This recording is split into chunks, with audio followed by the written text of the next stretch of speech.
Hello everybody. So I've decided to pop on and record a video today to kind of share and kind of practice my vulnerability with what I've been going through lately when it comes to this last year and a half, and when it comes to choosing unavailability. Mainly that comes up in the form of like self-neglect and not listening to my own guidance, really. And then in turn how that weaves into the mother wound and how it weaves into, just childhood trauma and childhood mechanisms of coping that were created for survival, and also the deep wounding of my own inner child around not being seen or understood, and harmed in a way at a young age. And it could just mean that my parents were emotionally dysregulated, and I had kind of an explosively angered, explosively angry, emotionally dysregulated parent, and then one that would chronically take care of that person. I actually had two fathers like that. So, and my mother was the one who would kind of neglect her own needs in the care of someone else. And that is ancestral. Like, that's down the lineage. I mean, when I think of my grandmother, my maternal grandmother, she was married at 15 to a man who was 7 years older than her, and she had to move from her home, with her mom and her dad, to an entirely different part of Iran. And then, like, within a year was a mother. Like, she would tell me as a 60-year-old, when I was a teenager and a 20-year-old, like, how upset she was at this choice. And in our lineage, what we're taught is the only duty of the woman is to be married, to take care of a family. Like, that's your goal in life. And for me, I have this very wily part of myself that's like, if you tell me what to do, I'm gonna do the opposite thing, because I don't like being told what to do. And this comes from my dad a lot of the ways. He's like a cowboy. He's he was born in the East part of the United States, and I feel like people from the East Coast are a little bit different than the West Coast flavor. He's unapologetically himself, and that doesn't necessarily mean it's always to his nourishment. It can be to his detriment, right? And so I've taken on the fun part of the personality that likes to be rebellious as a fucking sport. And so in that place, with learning about myself and really kind of integrating a lot of my childhood, and coming from a space where I was very disconnected. As a little girl, I was very disassociated. It's like in my own fantasy world most of the time, because it was from an early age, I was so sensitive that it was like hard to be in my body and present with what was happening around me, and that was my protection. And that was also like part of I feel like my fairyness is like, there's more magic than a lot of people can see in this world, but also if you live too much in that world, you sometimes don't live in your body and in the present moment. And so resolving that part of myself and really loving and learning to be present has been a great deal of my work since I started doing yoga, in 2010. It was like I had to come home to a practice, and I knew that there was way more to it than just the poses. I craved the knowledge of the philosophy, even though it wasn't really being taught at the time. That wasn't part of the yoga experience, and if it still isn't sometimes, and that really makes it not the full dimensional teaching that it is. And so this year especially, I feel like I have become so much more sensitive, so much more willing to understand myself, to hear my intuitive guidance, to listen to my soul voice. And as a mentor and a teacher and a healer, which are all just labels that mean nothing, in the sense that I'm just getting to know myself better, becoming more authentic and listening and being more honest with people. And pretty much honesty right in the moment, which I think has been some of the greatest work for myself, because to know yourself and be grounded in your experience, to understand when something you're not available for doesn't feel good for you, and you can say it right there and then to a person, or like clear up an assumption, or really just be vulnerable and open in the moment. I think that that has led me to such great amounts of trust and safety within myself and within other people. So, you know, the mantra that I had utilized for the last couple of years that I've been utilizing is, I love me, I love you, I forgive me, I forgive you, I trust me, I trust you. And in that repeating of that and really making that like a part of my heart, it has helped me to be the person that I am today, right? Because I am not obligated or micromanaging as much. I don't have to have as much control. But there are still things, especially this last round, that I am understanding about myself. And really, like in this last relationship, and this is not at all to speak ill of my last partner, because they are on their path and they're living it beautifully for them. And I just get to share what feels relevant and important for me to share, right, about my experience, that I tend to and have been very obsessive. And like when I become in love with someone, and it can be very instant, right, deeply intimate, almost instantly, I always felt that was so magical. But it's just like a part of this abandoning that I do of myself, and in smaller and smaller increments every time, but still this time as well, like the self-negligence from my history of my ancestry and my own understanding of this pattern now is through the mother wound. I still negate who I am in a relationship, and I ignore myself and my real deep soul guidance, you know, and don't take care of myself. But also it leads to the obsessiveness is like an addiction, right? It's like we all have addictions to all kinds of things. Like I love to shop. I love to, you know, create stimulus. And sometimes when you have stimulus over stimulus over stimulus, and that dopamine, all of the dopamine hits, we are now becoming, especially with social media, right, in addition, addicted to dopamine. That fun hormone that gets released in your system makes you feel like you're in love. The endorphins, the oxytocin, all of those things that get released. And I consider myself kind of like a romantic. And being a romantic means that I love seeing through, like I used to listen to a lot of, or like read a lot of Jane Austen as a teenager. And we want to be swept off our feet. The feeling of being chosen is so alluring that I will create a situation where I am striving to be chosen. And most of the time my relationships have been that, like in college, being with a man who was not, like, was only agreeing to our relationship being the time that we were in school together, because he was going to move to Argentina and was not interested in his mind being changed.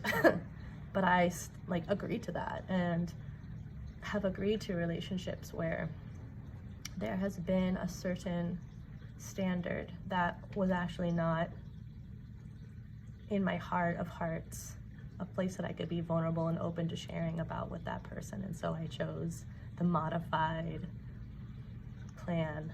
I wasn't, you know, in control of my clarity and being able to like say to this person, like, I desire to be deeply loved and cherished And not that I have to be chosen, but like for someone that wants to share their life with me and like be willing to make the greatest sacrifices, you know, in order for us to like come together, because it was worth it, because it was like what they wanted too. And I think that that's part of that deep like abandonment wound that feels so tender, like at the root of that, like down, when you go all the way down, the chosen aspect, right, is like, I want to be chosen, and I don't want to be abandoned, right? But what I've been learning is kind of like, I was really not open to receiving someone who could be really available for me, because I wasn't really available for myself yet. So to understand that part of myself, to understand that I want someone who is their own little like own version of the rebellion, right? Like, but in a way that matches mine.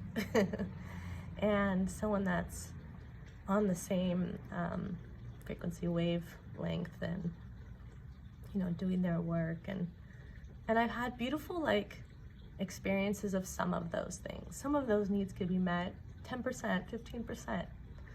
And you know, I've even called them crumbs, and it wasn't even like they were crumbs, because they were beautifully like potent and important to me. And in this last relationship, I feel like I learned about communication in a way that has changed my life. So that contract being fulfilled and learning what I have learned has added riches to my life. So I can totally sit in that and be grateful for that. But I can also know that what is no longer meant for me, and what causes me to act like an addict, trying to get this validation, right, is not really going to bring me quality of life for my extended health and well-being. And I think that we don't realize sometimes how we're addicted to drama and these emotional highs and lows. And that's okay, because when you are on your path, you're always learning more about yourself, and you're always going to catch yourself. And I have noticed for myself that it's been quicker and quicker every time, like, oh, I see where I'm not serving myself, and I can name it, I can bring words to it and understanding to it, and then I can know what I need to do. And I'd have to say this last year has been really hard to let go. It's been really hard to let go of, even if it didn't, like, I can know it was not right, and I got told several times that it was not right in lots of different ways, but I couldn't hear it. Like, what's part of the ancestry and the wound in the mother is also like the shutting off of the information that is just so painful and tender that I can't accept it, so I can't hear it. And I don't want to, and that was a protective measure from the earliest of the moments of me being a little girl. I think that I'm not even 100% clear what happened, but like, it could be that my dad was emotionally dysregulated and would yell, and he would spank me. And I think that that physical pain, that trauma could have, you know, caused me as a child to like be so hurt that someone would think that I was motivated other than love, especially at that age.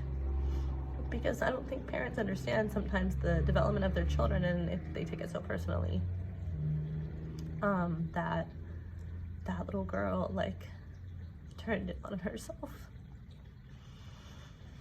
and that also like saved her and protected her and made her feel that she could go into and create like a magical world. I remember my mom told me that I would draw starting at the age of 2.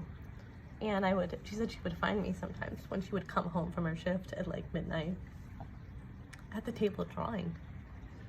And I was like, wow, that's such unique behavior for a little girl.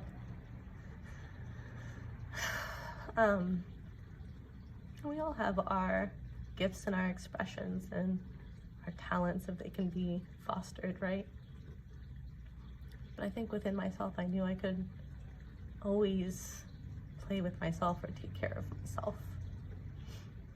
Even if, like, that wasn't possible in other ways. Like, I couldn't get my needs met in other ways. And I think part of the unavailability, choosing of unavailability from other people and friends and partners. I mean, this could be many different ways, right? It's gone. Anyways, but if it comes back, I'll let you know. This journey is all about just healing the connection to our inner child and all those moments before that trigger us in this now, and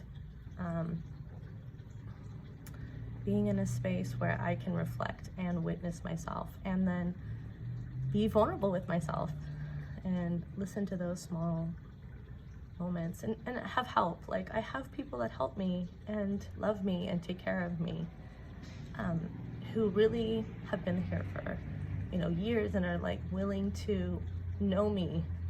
And I think that is my greatest gift too, because to be open to receiving that means that that little girl can get what she needs now. And that is like what's proving all of those old patterns to be false, and all the stories that they're not really true. And now that I can speak about them clearly and understand them in myself, I think that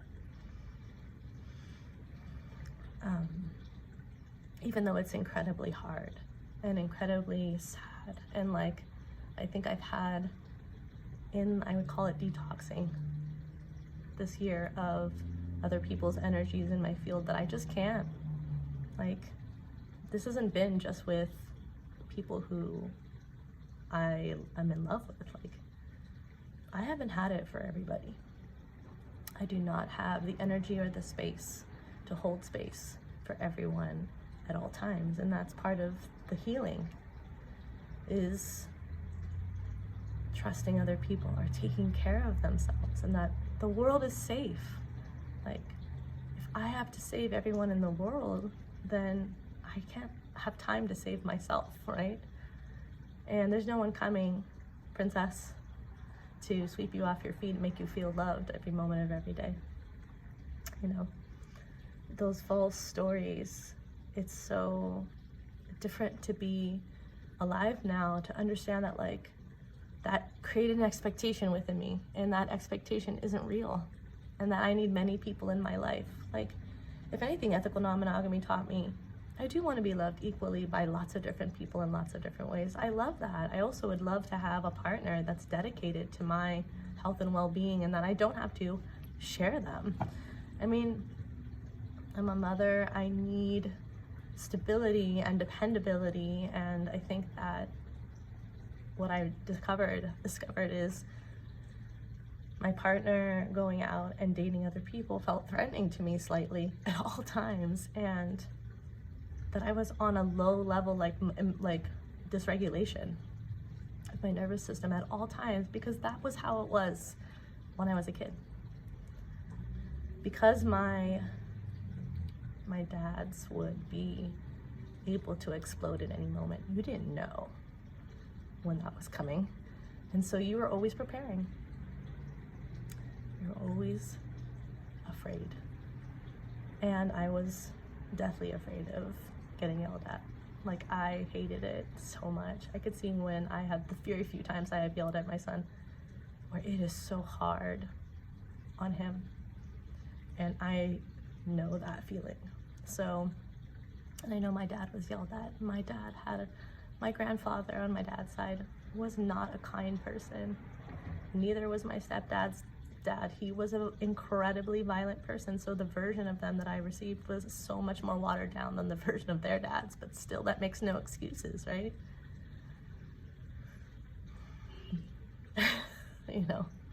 So yeah, everybody, I think that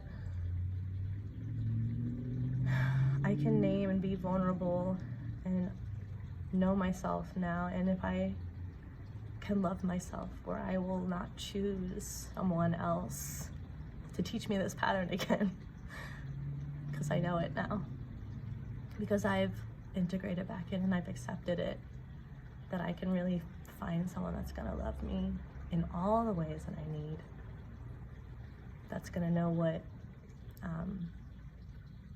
not forsaking their own needs and then meeting me in mine, right? Like that we can be equals and that we can be partners in a way where it isn't about persuading anyone that you're special or that you deserve to be loved, or that they want to, you know, build a life with you, and that they're available for that, and that it's not gonna mean that it's easy all the time, and I want to find out what that feels like. So, you know, I think it's scary sometimes for us to open up our hearts and to really be understanding of how we are really open or not. Like, are you really open to receiving what you want?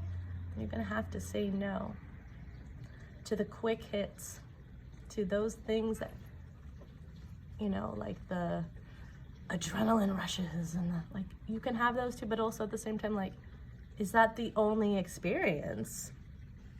It was exhausting for me when it was just like dopamine hits and then a period of like lull in between and then needing another hit, right? So I didn't have energy to create anything else. I just was like recovering. And I am not a traditional addict, but, and I don't even know if I would call myself that, but like to understand addiction, like ayahuasca helped me to understand how addicted we are in so many ways to so many things. That is not just illegal drugs, you know. There are hormones within our body, and I've known this, but like a clearer and more deep understanding of it for sure. And, you know, I'm not gonna sit here and not take accountability. I have to take accountability for myself. If I cannot stay disciplined, quote unquote, right? If I don't choose my own health and well-being, no one's gonna choose it for me. So again, we are not victims.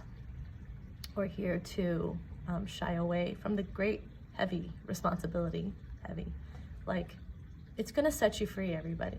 It will ultimately set you free. Are you willing to choose that? Are you willing to choose it over and over again? Are you willing to live in your authenticity, to be more honest, to share who you are with all of us, and to expose everything within you? Because to expose yourself means you're not afraid to be who you are. Like, being who we are without a performance, without people pleasing, without escaping or disassociating or finding some sort of a way that we have to nurse ourselves after, you know, like, to live in your body is your greatest experience, will be your freedom. You know, we will no longer be asleep to our geniuses, you know, to your intelligence that you hold within you, your creativity, your golden thread, your ability to be all of you. It's beautiful, and we all need that. We need everybody like that. We need everybody to be doing this. It will change the entire world if enough people start to do this. So love yourself, and I love you. Thanks for listening. If you have anything that you want to add, please do in the comment section. Subscribe. There will be more videos coming up. This is just one small, you know, aspect of my journey that is time to be shared. So I really appreciate it, and I'm grateful for everyone that listens, witnesses me, finds resonance, or does not, because we're all here to be different, y'all. And I don't want copycats. No mimicking, please. Be you. You is you. I am I. We can inspire each other, but we cannot take each other's information and share it as if it's our own. Like, I used to do that too, and it's time now for us all to stand in our own authenticity and in our own selves and be confident in that space, and remember that you have your own genius and you need to just sit with it and then share it, because otherwise you don't fully know what you're sharing, and the intention behind your words are really important, everybody.